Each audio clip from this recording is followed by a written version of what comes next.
बिस्मिल्लाहिर्रहमानिर्रहीम। मैं हूं सरदार आमिर ज़ैद एडवोकेट और आप देख रहे हैं मेरा YouTube channel house of justice.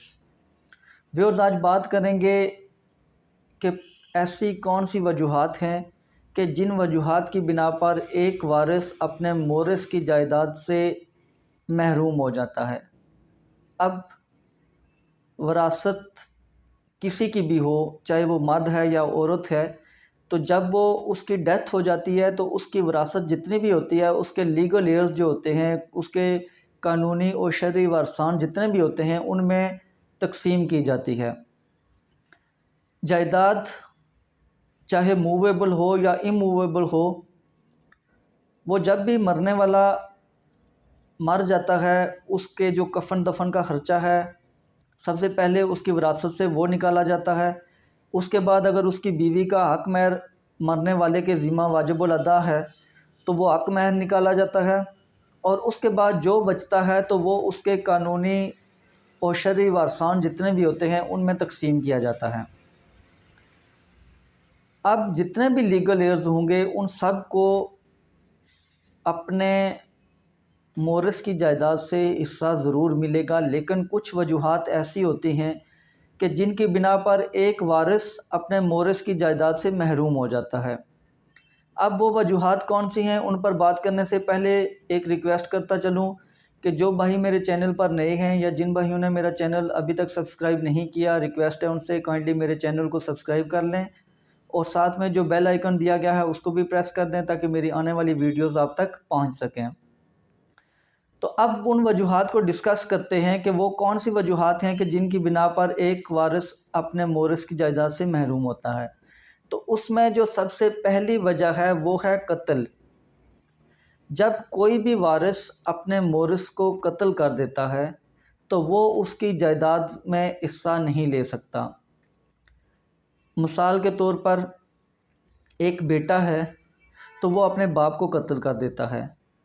अब अगर वो अपने बाप को कत्ल करता है तो बाप की जितनी भी प्रॉपर्टी है, चाहे वो मूवेबल है या इमूवेबल है, तो वो उसमें हिस्सा नहीं ले सकेगा। या अगर कोई खाविंद है वो अपनी बीवी को कत्ल कर देता है तो बीवी की जो प्रॉपर्टी है उससे खाविंद हिस्सा नहीं ले सकता। या अगर खाविंद उसको बीवी कत्ल कर देती है तो फिर बीवी अपने खाविंद की प्रॉपर्टी से हिस्सेदार नहीं होगी। ये अक्सर देखने में आता है कि कोई भी मर्द या औरत जिसके पास बहुत ज़्यादा दौलत हो तो कई लोग दौलत के लालच में पहले तो उससे शादी कर लेते हैं, फिर कुछ अर्सा गुजरता है तो उसे कत्ल कर देते हैं और उसकी जितनी भी प्रॉपर्टी होती है उस पर कब्ज़ा कर लेते हैं। तो ये बात जहन में रखनी चाहिए कि जो भी ऐसा करेगा तो कातिल जो होता है वो मकतूल की जायदाद से हिस्सा नहीं ले सकता। उसके बाद जो दूसरी वजह है वो है मुर्तद।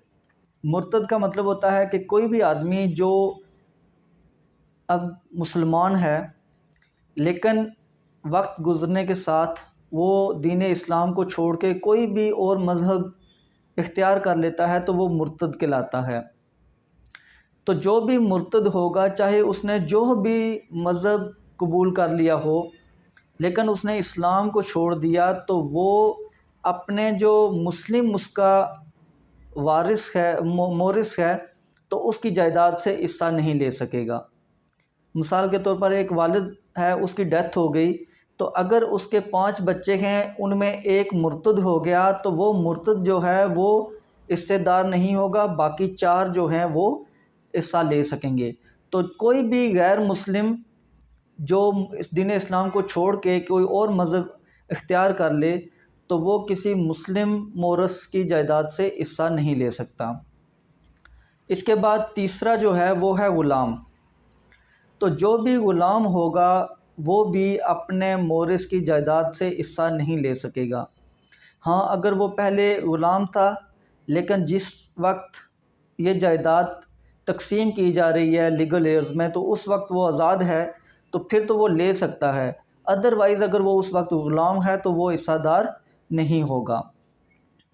इसके बाद जो चौथी वजह है कि जिसकी वजह से कोई भी वारिस अपने मोरिस की जायदाद से हिस्सा नहीं ले सकेगा, तो वो है वलदुल हराम। इसका मतलब ये है कि पाकिस्तान में जो कानून शहादत आर्डीनेंस 1984 है उसके आर्टिकल 128 में लिखा गया है कि कोई भी बच्चा जो शादी के 6 माह बाद पैदा होता है या अगर तलाक हो जाती है किसी औरत को, तो उसने दूसरी शादी नहीं की तो 2 साल से कम अरसे में, एक औरत को अगर तलाक हो गई या उसने खुला ले ली, तो उस सूरत में अगर 2 साल तक उसने शादी नहीं की तो 2 साल तक जो भी बच्चा पैदा होगा वो उसके पहला जो उसका खावंद है उसी का तस्वर किया जाएगा। हाँ, अगर 6 माह से शादी के 6 माह से पहले कोई बच्चा पैदा हो जाता है या तलाक और खुला की सूरत में शादी के 2 साल के बाद कोई बच्चा पैदा होता तो वो वलदुल हराम कहलाएगा। तो वलदुल हराम जो होता है वो भी अपने मोरस की जायदाद से हिस्सा नहीं ले सकेगा। इसके बाद 5वीं वजह जो स्टेप रिश्ते होते हैं, सौतेले रिश्ते होते हैं, तो कोई भी सौतेला रिश्ता वो भी जायदाद में हिस्सेदार नहीं होता। उसके अलावा जो छठी वजह है वो है वारिस का ज़िंदा न होना। अब यहाँ पर एक बड़ी इम्पोर्टेंट इस जो वारिस का ज़िंदा न होना पर है, ये पहले इस तरह होता था 1961 से पहले इस तरह होता था कि फॉर एग्ज़ाम्पल एक आदमी के 3 बेटे हैं और वालिद साहब अभी ज़िंदा हैं, लेकिन एक बच्चे की उनकी ज़िंदगी में ही डेथ हो जाती है। अब वालिद साहब ज़िंदा हैं, बच्चे की डेथ हो गई, 2 बच्चे ज़िंदा हैं, एक बच्चे की डेथ हो गई, लेकिन जिस बच्चे की डेथ हो चुकी है वो मैरिड था, उसकी बीवी भी ज़िंदा है, उसके बच्चे भी ज़िंदा हैं, तो उनको अपने दादा की जायदाद से हिस्सा नहीं मिलता था।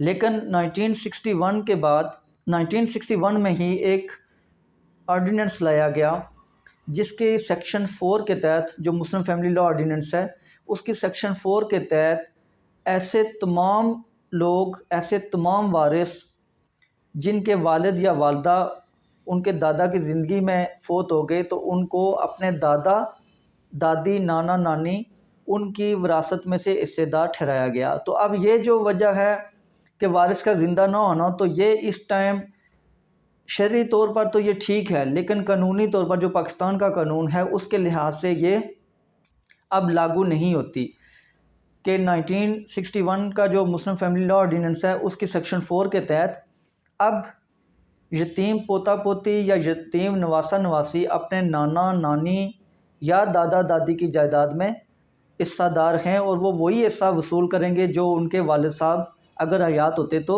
वो वसूल करते।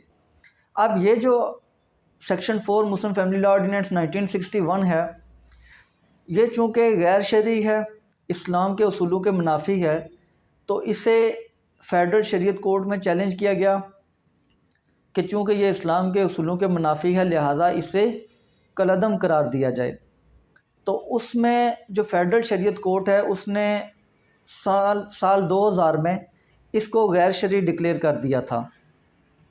जो फेडरल शरीयत कोर्ट की जजमेंट थी PLD 2000 FSC पेज 1, तो उस जजमेंट के तहत ये जो section 4 Muslim Family Law Ordinance है इसको गैर शरई डिक्लेयर करते हुए इसे ख़त्म कर दिया गया था। लेकिन गवर्नमेंट ऑफ पाकिस्तान ने फेडरल शरीयत कोर्ट के इस फ़ैसले को सुप्रीम कोर्ट में चैलेंज कर दिया, जिस पर सुप्रीम कोर्ट ने फेडरल शरीयत कोर्ट का ये फ़ैसला सस्पेंड कर दिया, मुअत्तल कर दिया, और अब ये सेक्शन जो 4 है ये अभी तक लागू है, क्योंकि सुप्रीम कोर्ट में ये अपील अभी तक पेंडिंग पड़ी हुई है और इसका अभी कोई फ़ाइनल डिसीजन नहीं हुआ।